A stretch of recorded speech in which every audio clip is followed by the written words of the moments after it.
Muhammad salatan taftahu biha lana futuhal arifin wa tufaqihuna biha fid din wa ala alihi wa sahbihi. Assalamualaikum warahmatullahi wabarakatuh. Alhamdulillah Rabu sore bisa duduk bersama kembali di Majlis Ar-Raudhah Sihah wal Afiyah. Insyaallah yang sehat, awet sehatnya dalam ta'ah dan bahagia, yang sakit siapapun mendapatkan kesembuhan yang manfaat dunia akhirah. Amin Allahumma amin. Sore hari ini masih melanjutkan pembahasan Isra Mi'raj Nabi Muhammad sallallahu alaihi wasallam. Pada kesempatan yang lalu sudah kita bahas singkatnya, tidak ada sesuatu yang instan. Tidak ada sesuatu yang ujuk-ujuk alias tiba-tiba. Semuanya itu membutuhkan proses. Itu sunnatullah fil alam. Begitulah aturannya Allah di jagat raya ini. Ya, semua ada proses. Nabi Muhammad SAW diangkat jadi nabi dalam sebuah hadis. Anan nabi wa adamun jadilun fi tinatih. Aku ini sudah jadi nabi, sementara Nabi Adam alaihissalam masih berupa adonan tanah. Jadi manusia belum diciptakan jadi manusia, Nabi kita Muhammad SAW itu sudah diangkat jadi nabi. Tapi kalau urusan jadi Rasul beda. Ya, urusan jadi Rasul, Nabi kita Muhammad SAW diangkat jadi Rasul usia 40 tahun, pelantikannya usia 40 tahun. Dari kecil sudah kenalan malaikat. Ya, kenalan malaikat. Waktu lahir bidadari surga datang. Waktu lahir Sayyidatuna Maryam alaihissalam juga datang. Waktu kecil dadanya di Bani Sa'ad, tempatnya Sayyidah Halimatus Sa'adiyah, Taif masih ke atas sana, perkampungan Bani Sa'ad, itu dada Nabi SAW dibelah. Ditambah kesucian di atas kesucian. Waktu mau Mi'raj, mau Isra dan Mi'raj juga dibelah lagi. Artinya betul-betul Isra dan Mi'raj itu diberikan kepada Nabi Muhammad SAW bukan serta-merta, tapi ada peristiwa-peristiwa yang mendahului. Enggak ujuk-ujuk. Meskipun dari awal sudah super, sangat luar biasa, tapi dikasih Isra Mi'rajnya juga tidak langsung. Dari awal sudah super sangat luar biasa, dikasih Al-Quran, diangkat jadi Rasul, ya nunggu usia 40 tahun. Karena itulah sifat tergesa-gesa itu sifatnya syaitan. Wa ta'anni minar rahman, dan orang yang tidak tergesa-gesa mengikuti proses, dia sabar, telaten, itu dia punya bagian dari karunia sifatnya Allah Subhanahu wa ta'ala, dikaruniai sama Allah ta'ala, sifat tenang itu. Nah, ini sifat tenang inilah yang harus kita teladani dalam kehidupan. Nah, ini kita ini hidup sukanya kurang tenang. Kurang atau sangat kurang? Ya, kurang atau sangat kurang? Sangat kurang ya, kurang tenang. Walaupun ibu-ibu sudah ahli, hamil nggak minta langsung lahir ya Bu ya. Ya, hamil ya ditunggu waktunya, mau 6 bulan, mau 7 bulan, umumnya 9 bulan. Tapi kalau baru 1 bulan ya enggak ngarep-ngarep langsung hamil, lahir ya kan. Jangan, belum waktunya, tunggu. Sudah terlatih, telaten, sudah terlatih sebetulnya untuk tidak kemurungsung. Nah, tidak kemurungsung, telaten, tenang, ini sifatnya orang beriman. Ya, sifatnya orang beriman. Nah, coba sekarang dicek. Kita kalau pagi kemurungsung atau telaten zikir?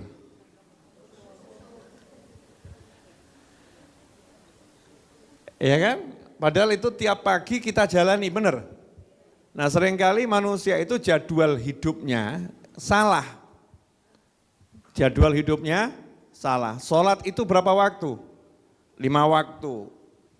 Waktunya sama atau ganti-ganti? Ya disesuaikan, tapi sholatnya tetap subuh, zuhur, asar, maghrib, isya, betul? Kira-kira sholat duhur jam 8 malam? Enggak. Nah mungkin kan ya, sholat duhur matahari tepat di atas kepala, gelincir sedikit, itu masuk waktu duhur. Artinya waktunya subuh jelas, duhur jelas, asar jelas, maghrib jelas, isya jelas. Pertanyaannya, sikap kita terhadap waktu-waktu sholat tadi jelas enggak? Waktunya sholat kemerungsung masak. Waktunya masak kemerungsung lihat handphone. Ya, waktunya masak kemerungsung lihat handphone. Waktunya lihat handphone kemerungsung pengen pergi ke mall. Ya, waktunya ke mall bingung masakan. Jadi enggak teratur ya, hidupnya enggak teratur, enggak tenang. Nah, coba kita biasakan tenang. Bangun tidur, waktunya zikir. Enggak usah mikir HP. Bisa enggak? Ada yang jawab, lah yang banguni saja handphone, Beb. Ya boleh handphonenya jadi alat untuk membangunkan alarm, tapi udah singkirkan. Gak usah sibuk lihat ini ada yang WA enggak ya, tadi waktu tidur ada yang kirim enggak ya, ada yang telepon enggak ya. Ini bangun tidur bukan zikir tapi mikir handphone, mikir orang kirim WA, yang kirim juga enggak lihat hari itu jam itu. Oh yang ngirim mungkin ngirimnya jam 11 malam, oh, kalau kita jam 4 subuh bingung mikiri kirimannya orang jam 11 malam. Ya udah dia ngirim jam 11 malam ya kita lihat nanti waktunya lihat handphone. Tenang, disiplin waktu, oh ini waktunya zikir, saya mau zikir. Ini waktunya sholat, saya mau sholat. Ini waktunya zikir habis sholat, saya mau zikir habis sholat. Ini waktunya ngopi, ngeteh, minum wedang, saya mau minum wedang. Kalau kira-kira hidupnya ditata begitu enak atau enggak enak? Enak. Dan itulah cara hidupnya orang-orang tua dulu. Menawi jenengan tasih kemutan, ya yang kakung, yang putri itu biasanya hidupnya teratur, betul kan ya? Jam 6 pagi sudah duduk seger, ya duduk seger, di sebelahnya ada wedang, nyawang putu, ya nyawang putu, putunya lagi ribut sama ibunya, ya eyang putrinya nyawang putu, eyang kakung nyawang putru, seruput wedang berdua, indahnya luar biasa. Tahu itu, oh, jamnya nyeruput wedang. Jamnya ini nyapu latar, ya jam segitu enggak pernah ganti, nyapu latar. Nah kalau sekarang kita dititeni jamnya enggak ketemu ya. Antum kalau lihat orang-orang soleh itu jamnya teratur. Jam sekian waktunya keluar dari rumah ke masjid. Jam sekian di rumah waktunya istirahat. Jam sekian waktunya kerja di rumah. Jam sekian misalnya kerjanya di rumah ya, waktunya kerja. Jam sekian ini waktunya bisa diajak ngobrol. Jam sekian itu waktunya santai. Teratur semuanya. Enggak kemerungsung. Jadi enggak mikirin rezeki besok harus datang hari ini, enggak.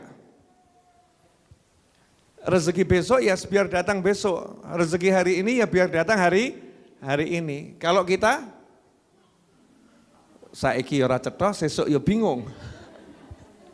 Jadi ubet gak pakai mandak, habis salam langsung ubet, betul ya? Mikir bagaimana, sehingga semrawut. Ya hidupnya ini gak teratur. Ya ayo coba kita tata, saya ngomong begini karena usia udah 50 tahun lebih ya. Mungkin kalau usia masih 30 tahun ngomongnya enggak begini ya.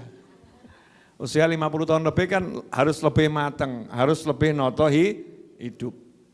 Oh jam segini ya udah saya pokoknya maunya ini. Ya enggak mau diganggu urusan yang lain, disiplin waktu. Dan kalau kita lihat hidupnya Nabi Muhammad SAW berketeraturan, teratur. Nabi SAW itu jamnya jenguk orang sakit sekitar jam 9 sampai zuhur. Itu keliling, silaturahim ke rumahnya sahabat, jenguk orang yang sakit. Ngobrol sama masyarakat habis dzikir subuh. Habis zikir subuh masih seger, terima masyarakat yang datang ke rumah Nabi Muhammad SAW di Serambi masjid. Ngobrol di situ. Waktunya say hello, kalau kata orang ya say hello kepada keluarga sama istri. Habis nemui masyarakat masih pagi. Ya, jam-jam zuha, jam 7 temuin istrinya satu per satu. Kemudian setelah itu istirahat sebentar, jam 9 bergerak Nabi Muhammad SAW. Ya nanti zuhur waktunya ke masjid. Sebelum ke masjid istirahat sebentar qailulah. Teratur jadwalnya, bisa dicontoh, bisa diikuti. Nah sementara hidup kita ditanya, kamu tidur jam berapa? Ya ora cetha. Melek jam piro? Ya ora cetha. Enggak jelas. Kamu kalau duduk minum teh jam berapa? Ya sak wayah-wayah. Sewaktu-waktu. Kata Imam Ghazali rahimahullah, orang yang hidupnya tidak teratur, maka dia dengan, mohon maaf ya, ini ulama kalau ngomong memang ya halus tapi ya jelek gitu ya. Dia sama kambing itu ya mirip. Binatang maksudnya, binatang itu mau makan ya sewaktu-waktu, mau minum sewaktu-waktu, mau tidur sewaktu-waktu, itu binatang. Kalau manusia enggak, manusia disuruh ngatur hidupnya.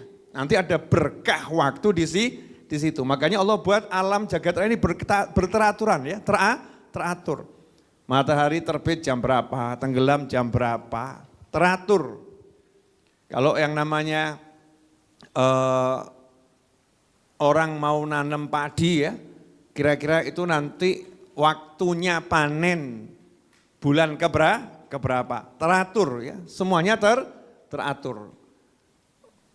Dalam 1 tahun ada berapa hari, muternya bumi ini berapa jam. Coba kalau enggak teratur, tabrakan tuh planet. Ya tabrakan, teratur pada jalurnya, teratur pada waktunya. Nah sifat kita yang menyebabkan enggak bisa teratur adalah kemurungsung. Ya tergesa-gesa. Contoh, lagi sholat, terus temennya telepon, mau ngasih hadiah duit 500 juta.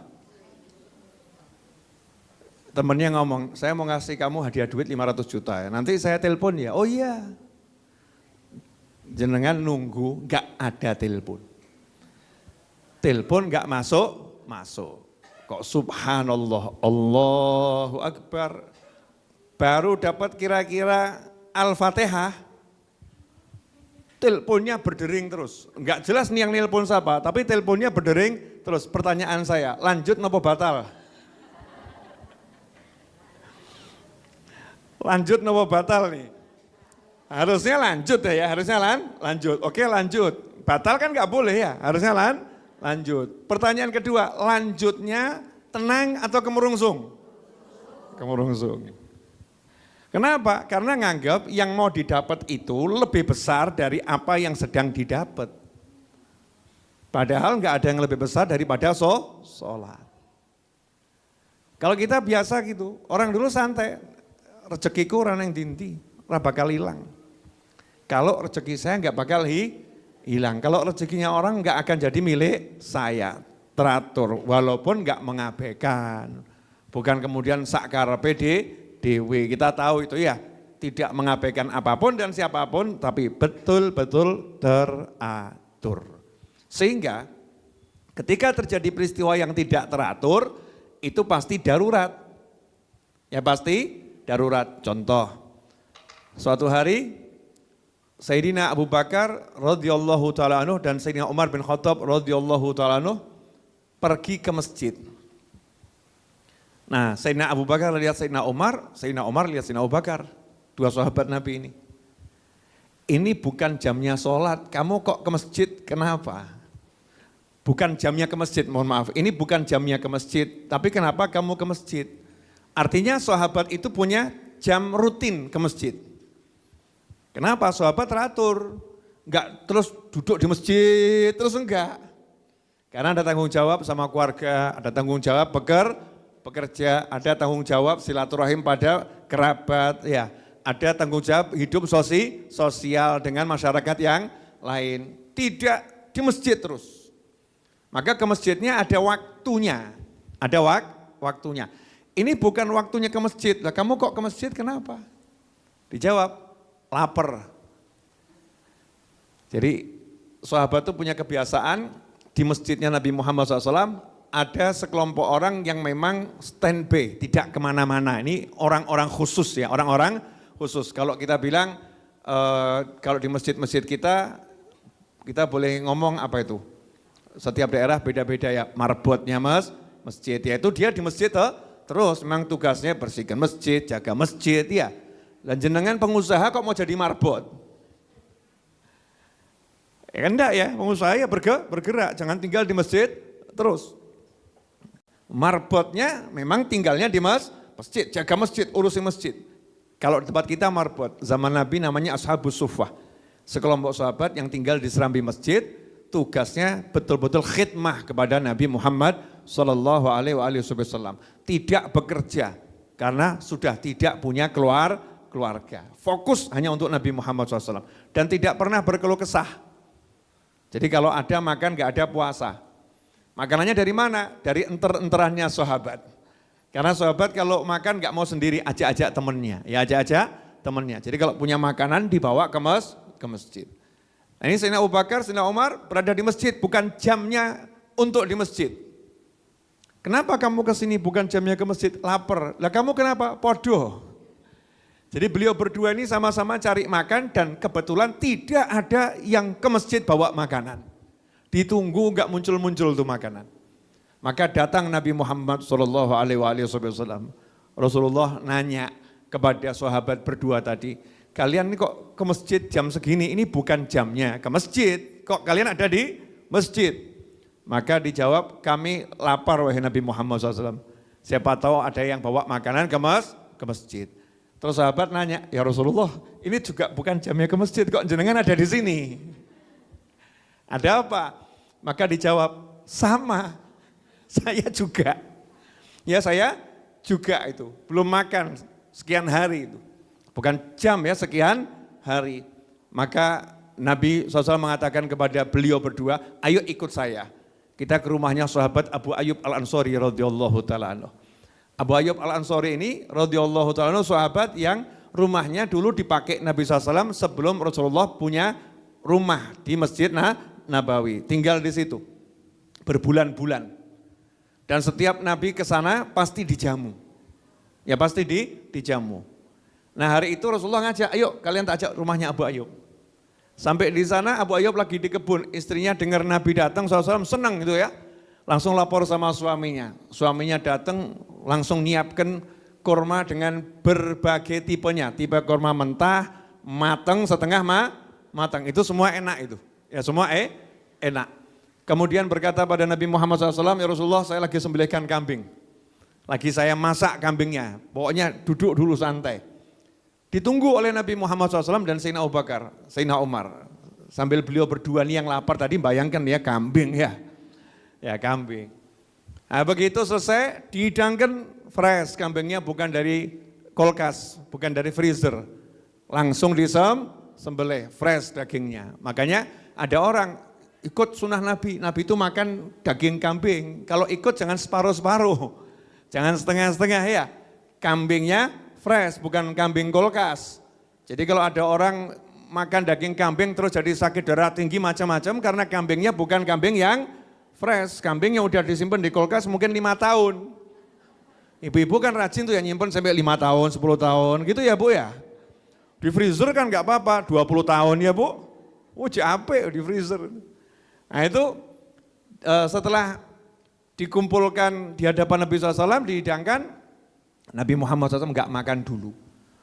Minta wadah, ambil kurmanya berbagai jenis tadi ditaruh, kemudian ambil dagingnya ditaruh, Nabi kemudian bersabda kepada Abu Ayyub Al-Ansari radhiyallahu ta'ala anhu, tolong antarkan ini ke rumah Fatimah. Fatimah berapa hari enggak makan. Allahumma shalli alaihi. Lihat itu. Jadi keluarga Nabi itu kalau enggak punya makanan ya enggak woro-woro. Diem gitu ya. Nabi SAW juga ketika lihat anaknya dan cucunya nggak punya makan, ya nggak langsung ngomong ke Sayyidina Abu Bakar, anakku ya orang mangan, nggak begitu.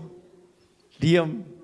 Ya setelah ada makanan baru ngomong, kasihkan ini ke rumah Fatimah. Jadi Nabi nggak kalu makan kalau masih ingat anaknya belum makan. Nah ini contoh bagaimana ketika ada yang darurat maka ketidakteraturan tadi itu ya muncul, itu boleh. Teraturnya itu bukan jamnya ke masjid, seharusnya ya tidak ke masjid, tapi karena darurat ya ke masjid, darurat. Jadi bisa diketahui. Artinya apa? Orang-orang soleh itu hidupnya teratur. Saya bisa ceritakan guru saya almarhum Habib Anis, sangat teratur. Ya, pagi sholat subuh, zikir, wirid, kemudian sarapan, habis sarapan kemudian sholat duha, setelah itu pergi ke tokonya di samping masjid sampai sekitar jam 10 lewat dikit pulang ke rumah, kemudian persiapan untuk pengajian jam setengah 12, kemudian pengajian setengah 12 sampai jam 1 setengah 2 sholat zuhur, selesai kemudian masuk makan siang, selesai makan siang istirahat sebentar adzan asar, setelah itu ngimami sholat asar, selesai itu kemudian ke tokonya lagi ya sampai mau maghrib sekitar jam 5 balik ke rumah persiapan maghrib, selesai itu sholat maghrib, setelah itu ba'diyah, setelah itu awabin, setelah itu masuk ke dalam baca zikir di dalam sampai adzan isya, setelah itu isya keluar ngimami sholat isya, saya itu ba'diyah, saya itu masuk ke rumah makan malam, setelah makan malam duduk sama keluarga. Kalau ada tamu ya diterima, nggak ada tamu lanjut sama keluarga. Setelah itu tidur. Ya bangunnya nggak dibahas. Ya bangunnya nggak bangun, ya zikir, wirid sampai subuh begitu. Sekian puluh tahun ya seperti itu. Sehingga orang kalau mau ketemu Habib Anis itu paham. Mau ketemu Habib Anis jam sekian di toko. Jam sekian lagi di majelis. Jam sekian lagi istirahat. Jam sekian beliau itu ada di toko lagi. Jam sekian lagi ngajar. Jam sekian itu lagi zikir, wirid, jangan diganggu. Paham, teratur. Semua orang-orang soleh yang saya temui hidupnya teratur. Nah kalau kita hidupnya amburadul.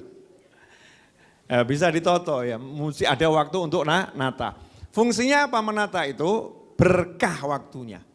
Jadi waktu itu kalau ditoto nanti barokah. Subhanallah dalam satu hari kita bisa melakukan banyak hal. Kamu hari ini apa? Khatam game. Mau sok sedih ngomong khatam game dok itu ya. Ya main game aja, nggak ada yang diingat selain itu. Jelas ibu-ibu? Nah insya Allah, walaupun sedikit tapi tadi ada cerita yang indah ya. Kalau Nabi SAW itu, kalau lapar ya ngomong lapar, sahabat kalau lapar ya ngomong lapar. Jadi Habib kenapa tadi suruh Ustaz Is ceramah dulu baru Habib, karena saya lapar. Jadi saya makan dulu. Ya baru saya ngajar, jangan sampai ngajar sambil kelaparan, nanti kursi, meja saya kira makanan nanti. Akhirnya ceramahnya bab makanan terus. Ini Sayyidina Abu Bakar, Sayyidina Umar, ternyata Rasulullah punya sahabat namanya Abu Ayyub Al-Ansari, sahabat karib. Kalau sama sahabat karib itu nggak ada hitungan ya, nggak ada hitungan. Jadi kalau sama sahabat masih hitungan bukan sahabat itu, ya kenalan.